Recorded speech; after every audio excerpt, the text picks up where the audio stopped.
Welcome to our 7th class on the Christian basics, or for my Lutheran teenagers out there, confirmation. Every week we aim to bring you biblical content that will help you in your new or emerging walk with Jesus Christ. And so far we've looked at the very beginning of Genesis. We're going to look today at chapters 4 to 11 with an archaeologist friend of mine, Ted Wright of Epic Archaeology. Let's roll.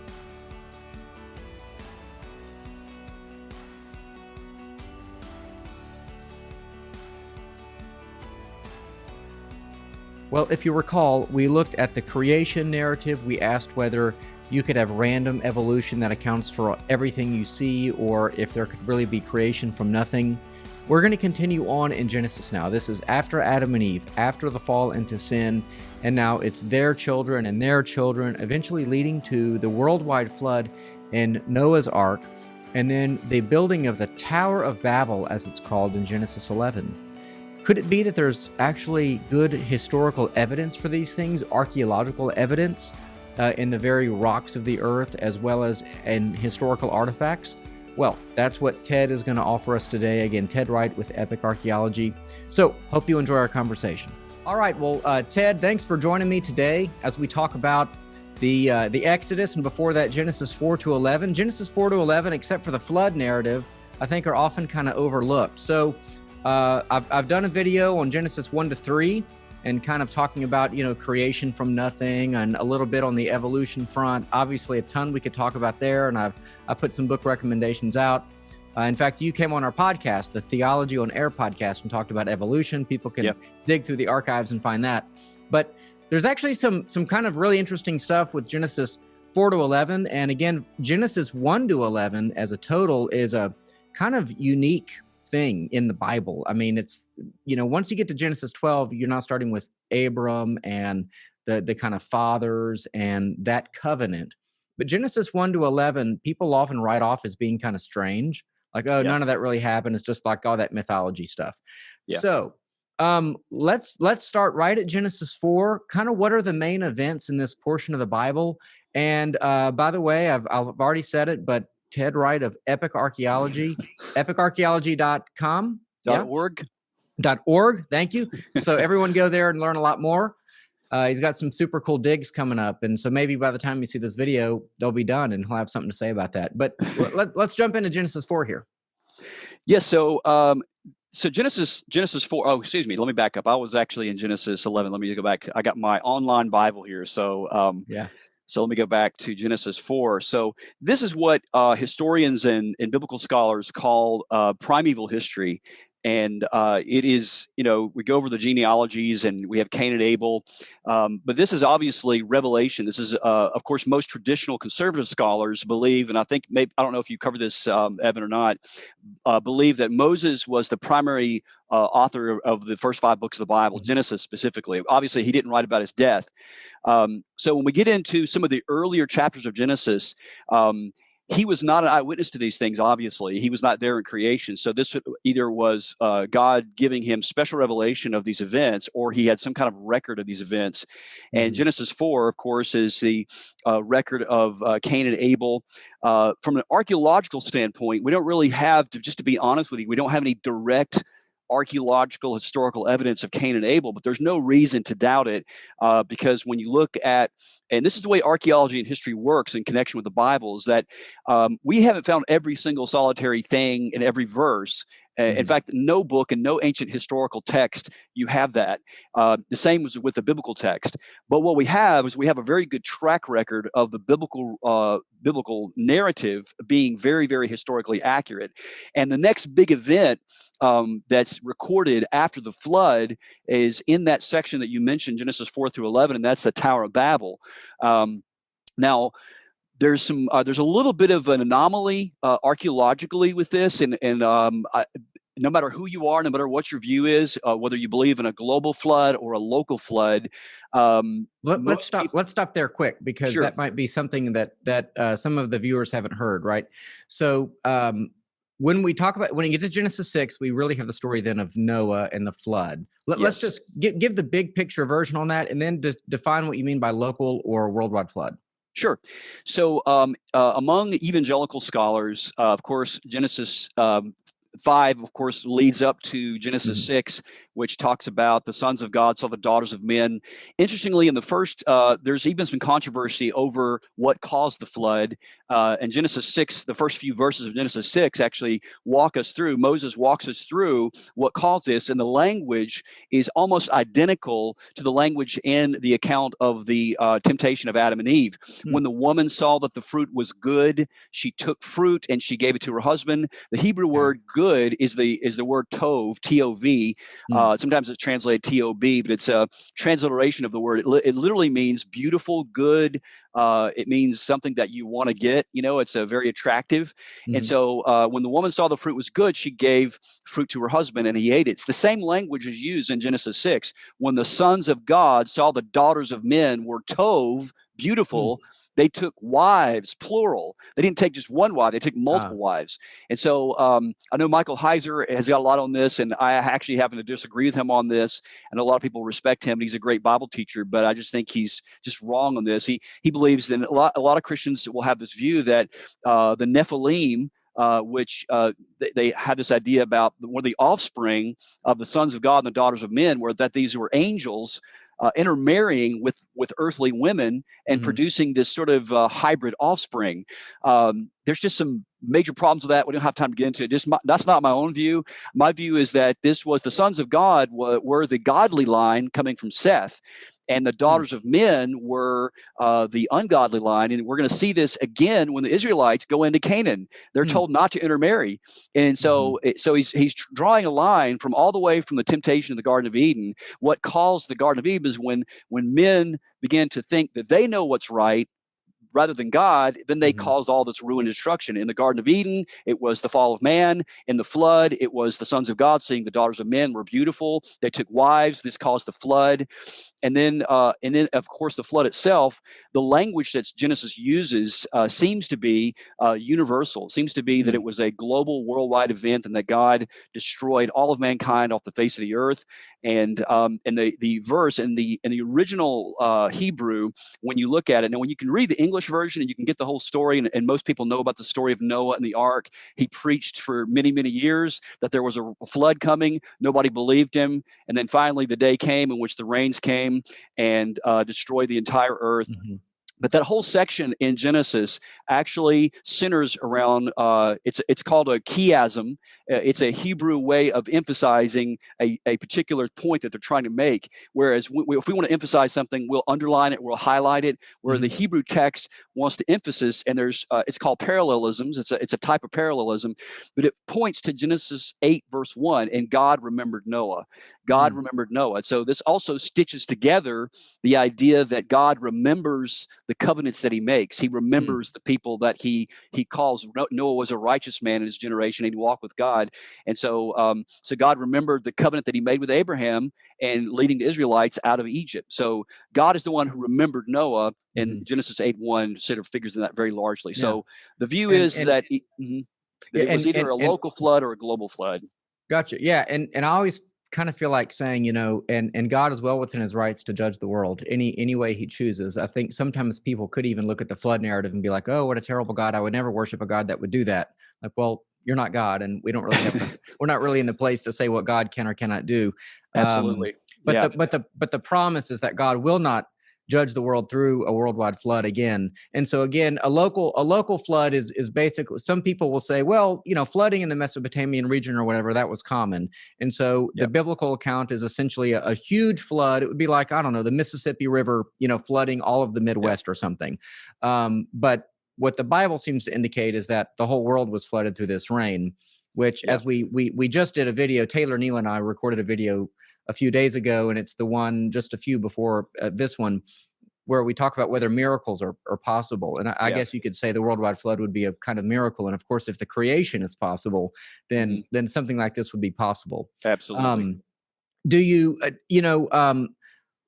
is there archaeological evidence, if you will, or anything that would speak to the flood? Yes. Absolutely. And this is where the controversy comes in among evangelical Christians. And there are, of course, the old earth view, and then there's the young earth view.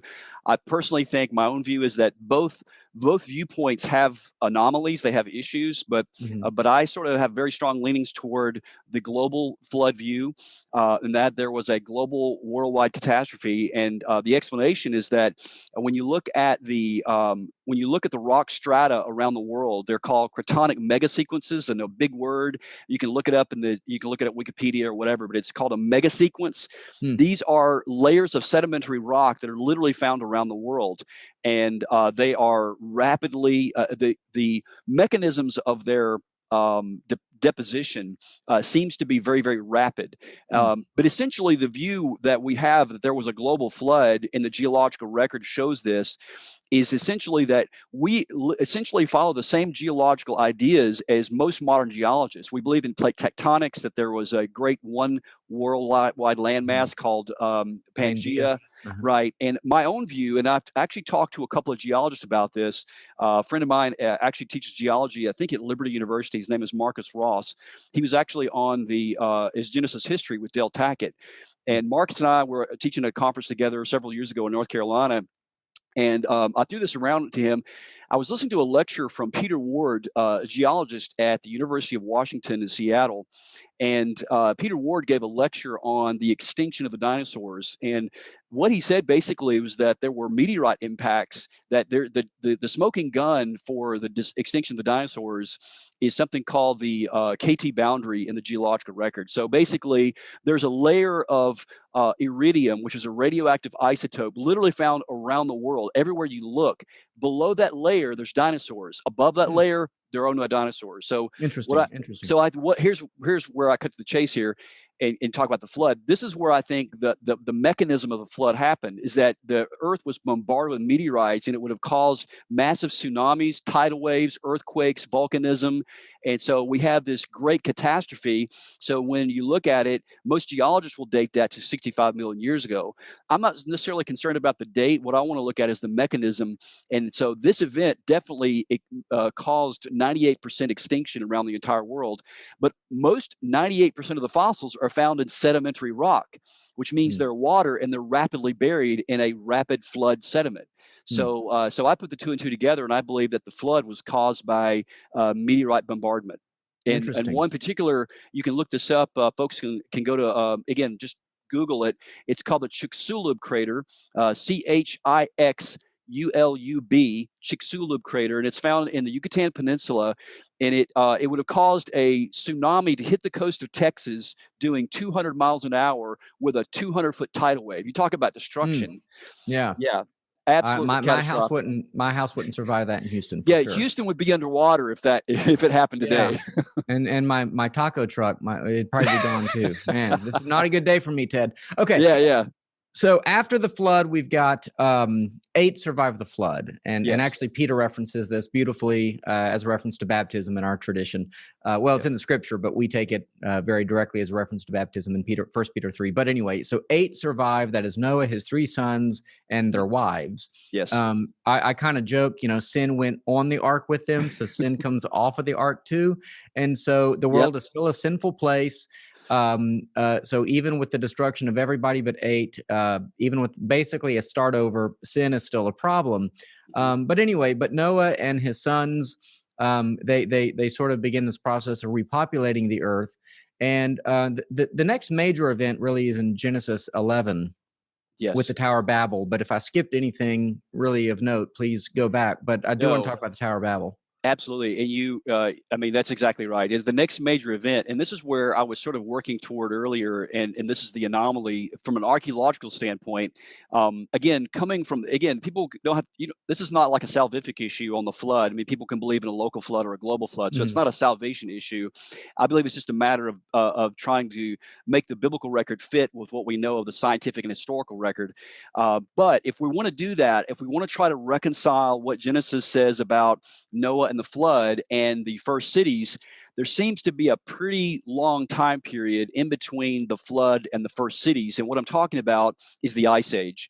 And no matter what your view is of the flood, all people agree, all scholars agree, geologists and paleontologists and archaeologists agree that the archaeological record in the world, around the world, unanimously begins at the end of the Ice Age in the what's called the pre-pottery Neolithic.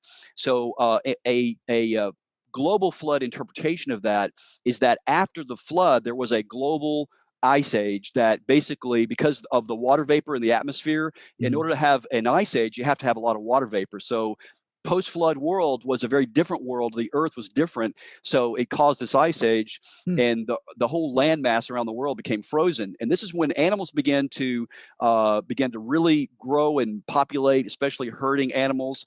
And so humans began to follow these herds in the ice age. These are Noah's descendants after the flood. And so as the earth begins to warm back up after the flood, they began to settle down into city dwelling. And this is the very first cities in the world are found in southeastern Iraq, in a place we call it Mesopotamia, which that word just literally means land between the rivers. And the rivers are the Tigris and the Euphrates rivers. And the very earliest city that we find, Evan, which I believe is the location of the Tower of Babel, is a city called Eridu, Eridu, and it's actually in the very end of the mouth of the Persian Gulf. So it's built on virgin sand. There's no previous occupational layers. And then also there's something called the late Uruk expansion that actually archaeologically shows us that this event, so at this city at Eridu, there was a ziggurat that's incomplete. And then from that, then the site goes blank archaeologically. And then people began to disperse, and we see this archaeologically with this diagnostic pottery called the late Uruk pottery. So the archaeological evidence actually supports that this actually happened. Let me tell the story quickly of what the Tower of Babel is. So basically, what we find in Genesis 11 is that these people that we understand are doing the wrong thing. I would argue it's like Genesis 3 all over again. They desired to be like God, and so they're building this huge structure to go up into heaven. And God, in my reading of it, in Genesis 11:6, I think, is basically saying, "Oh, okay, well, these people want to build me a gigantic ziggurat," which is the word you just used, just a huge kind of pyramid-like structure. Or so, the idea is, oh, okay, they want to be like me. Well, let's let it happen. And so, for who knows how long, they're building and building and building. And they're, think of it as the human ego on full display, or people putting themselves first, or whatever exactly the sin is. They're not honoring God with this building. They want to be like God. They're trying to reach up to heaven. That's right. God sees this and isn't real happy about it. So in one, basically, I think in Genesis 11:6, it's basically like, on the one hand, he's letting it happen, and then the very next word is, and then it all gets destroyed, and the people are dispersed. And really, then you go from a world of one language to a world where they can't understand one another. And anyone who's ever spoken to someone else and you couldn't understand one another, you realize that it really is kind of a curse upon the human race, right? That we don't speak the same language. I mean, it's kind of, I think French is beautiful to listen to, but it's frustrating if I want to know, like, how to get to the Louvre, and I don't speak French. So again, a ziggurat, it's a structure, and you're saying there is a one that shows signs of incompletion, and then people kind of going different directions from there? That's right. In fact, it's very well known in the archaeological community. I've got 2 books on it in my shelf back there. It's very well known. It's called the Late Uruk Expansion.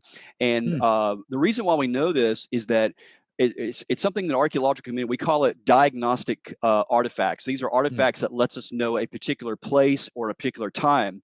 So, for instance, pottery is very important in archaeology. And so, for instance, the Coke was invented back in the 1890s in the old Coke bottle. If you find in your backyard an old Coke bottle, then we know that Coke bottle was created in the 1890s. Well, archaeology, pottery has this particular, it doesn't have a date stamped on it, but it has a particular style to it. And so in this late Uruk pottery, we see this expansion. So people that are living in this area around Eridu, they move north, south, east, and west. And the interesting thing, Evan, in the archaeological record is that this pottery here is actually not the pottery. Excuse me. The people who move into these areas, they're living segregated communities, so they're not incorporating with the local population. So, for instance, people who are in Iraq, they move to Egypt, they move to Turkey, they move to Iran, and archaeologically we can see this, but they're not living with the same people, which means they're probably speaking a different language. So this is very interesting. It's the first segregated communities in the world. These are the very earliest cities in the world. And then also, let me just say this in passing, a lot of people will think that the Tower of Babel is actually in the city of Babylon, and that's not the case itself. It just means the tower, the word Tower of Babel just literally means Tower of Confusion. And so like people are babbling, they can't understand. Correct. Yeah. That's right.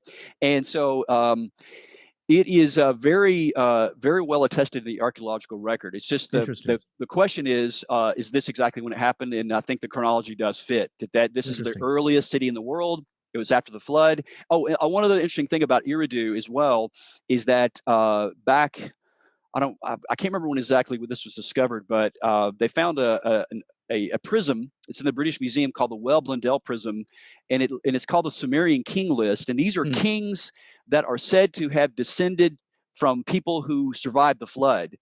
And it says they went and they found a city called Kish, which is another name for Eridu, and that their descendants, that they are survivors of the Great Flood. So that's literally what the archaeological record says, is that they survived a great flood and they founded a city called Eridu. Interesting. So pretty cool stuff. Well, let's kind of wrap up Genesis 1 to 11. This is something that I'll say, and put on your theological hat and tell me if you agree with me. It's totally fine if you don't. But one of the things that you'll encounter with unbelievers a lot is they basically would look at a lot of the events of like Genesis 1 to 11 as kind of a waste of time, or it's all kind of silly. Like, well, if God knew that Adam was going to sin, or for that matter, that all the people were going to sin, that would require the flood, or that the Tower of Babel would be built. Why did he allow any of that to happen? Why does he allow evil to take place? And especially when you look at these huge, momentous, calamitous events like floods and towers being destroyed and falls into sin in the Garden of Eden. And I always kind of like to think, well, it's so none of us would have an excuse. None of us, people will say today, well, if we could just start all over, we would get it right this time, or even in our own arrogance, we'll say, well, I know that I can live a good life, or something kind of like that, right? And it's kind of like, well, the record is clear. Like, we had every opportunity, and we find a way to mess it up. So it's almost like Genesis 1. This is just, again, how I think of it. Genesis 1:11 is there to say, hey, we tried it your way. You had the tower, or you had the Garden of Eden, rather. You had a world with only 8 people after the flood. We tried it your way. It didn't work out. Yeah. So Genesis 12 then is kind of a narrative shift a little bit, where it's like you enter a little bit more localized history with a guy, and his wife, a family. That's right. Yes. Yeah. What do you think? I think you're right, Evan. I think you nailed it right on the head. And in fact, I think that that's not just true of Genesis 1 through 11. That's true of the entire Scripture. Yeah, that's true. When you look at the prophets, when you look at especially Isaiah, and you look at all the other prophets, they're pointing back to the Old Testament. They're pointing back. Remember, we failed. We didn't do this. It's either in a negative way or it's in a positive way. They're saying, look at how our fathers sinned in the wilderness and they died in the wilderness, or you called us to trust in you, and you parted the Red Sea, and so we should trust you. You look at what you did in the past, and I think that's true even today of Christians. We don't look at the Old Testament, and we don't see and learn the lessons of the people, of the mistakes that they made, and we make the same mistakes, and so they are witnesses against us. Yeah. Well, that's all such good stuff. All right, Ted, thank you so much for joining me. We're gonna on Facebook. We're gonna talk about the Exodus. But Ted, thanks for joining me to look at Genesis 4 to 11 today. Go to epicarchaeology.org to learn more about Ted and what he's doing there. And we'll see you next time, Ted. Thank you. Great to be with you. All right. Well, next time we're going to look at the rest of Genesis, basically chapters 12 through 50. So hope you'll join me for that. And thanks again to Ted Wright for so generously giving of his time. If you want to get in touch with me, you can email me, christianbasicsclass@gmail.com. Definitely subscribe to this YouTube channel if you can. I would sure appreciate it. And go to the website, flhouston.org, for worksheets and more. And until next time, take care.